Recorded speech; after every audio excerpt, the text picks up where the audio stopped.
सहस्त्रार्जुन एक चंद्रवंशीय राजा था। सहस्त्रार्जुन का जन्म महाराज है की 10वीं पीढ़ी में माता पद्मिनी के गर्भ से हुआ था। उनका जन्म का नाम एकवीर था। चंद्रवंश के महाराजा कृतवीर के पुत्र होने के कारण उन्हें कार्तिवीर्य अर्जुन कहा जाता है। कृतवीर के पुत्र थे अर्जुन। कृतवीर के पुत्र होने के कारण उन्हें कार्तिवीर्य अर्जुन भी कहा जाता है। कार्तिवीर्य अर्जुन ने अपनी आराधना से भगवान दत्तात्रेय को प्रसन्न किया था। भगवान दत्तात्रेय ने युद्ध के समय कार्तिवीर्य अर्जुन को 1000 हाथों का बल प्राप्त करने का वरदान दिया था, जिसके कारण उन्हें सहस्त्रार्जुन कहा जाने लगा। इन्हें ही सहस्त्रबाहु अर्जुन भी कहा जाता है। इन्हीं के पूर्वज थे महिष्मंत, जिन्होंने नर्मदा के किनारे महिष्मती नामक नगर बसाया। इन्हीं के कुल में आगे चलकर दुर्दम के उपरांत कनक के 4 पुत्रों में सबसे बड़े कृतवीर ने महिष्मती के सिंहासन को संभाला। भार्गव वंशी ब्राह्मण इनके राजपुरोहित थे। भार्गव प्रमुख जमदग्नि से कृतवीर के मधुर संबंध थे। भागवत पुराण में सहस्त्रबाहु महाराज की उत्पत्ति की जन्म कथा का वर्णन मिलता है। उन्होंने महाराज विष्णु की घोर तपस्या करके 10 वरदान प्राप्त किए और चक्रवर्ती सम्राट की उपाधि धारण की। सहस्त्रबाहु अर्जुन और रावण युद्ध। सहस्त्रबाहु को अपने बल और वैभव का बड़ा गर्व था। एक बार वह अपने गले में वैजयंती माला पहने हुए नर्मदा नदी में स्नान कर रहा था।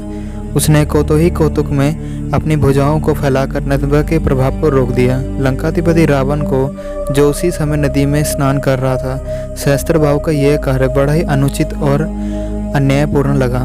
उसे भी अपने बल पर बड़ा गर्व था। वह सहस्त्रबाहु के पास जाकर उसे खरी खोटी सुनाने लगा। सहस्त्रबाहु उसकी खरी खोटी सुनकर बहुत क्रोधित हुआ।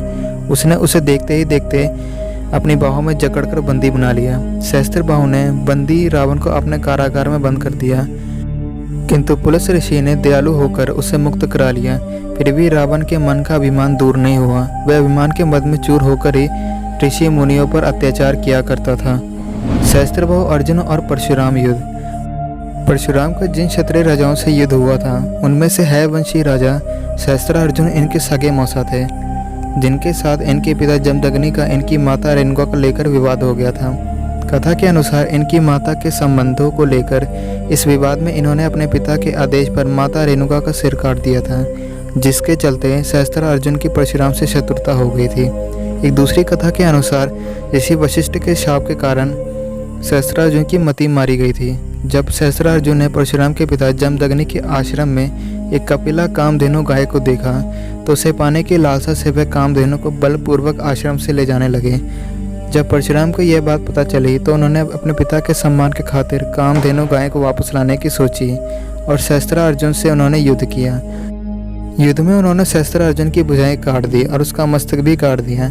ऐसा भी कहा जाता है कि उस काल में है वंशी क्षत्रिय राजाओं का अत्याचार था। भार्गव और है वंशियों की पुरानी दुश्मनी चली आ रही थी।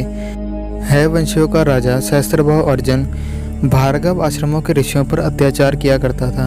एक समय सहस्त्रबाहु के पुत्रों ने जमदग्नि के आश्रम की कामधेनु गाय को लेने के लिए तथा परशुराम से बदला लेने के लिए परशुराम के पिता का वध कर दिया। जब इस बात का पता परशुराम को पता चला, तो उन्होंने क्रोधवश में है वंश की क्षत्रियों के वंश बेल का विनाश करने की कसम खाई।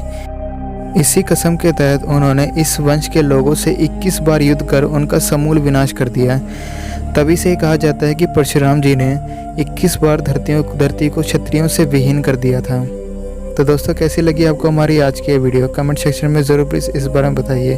और वीडियो अच्छी लगी हो तो वीडियो को प्लीज़ लाइक करिए और शेयर कीजिए। Thanks for watching my video.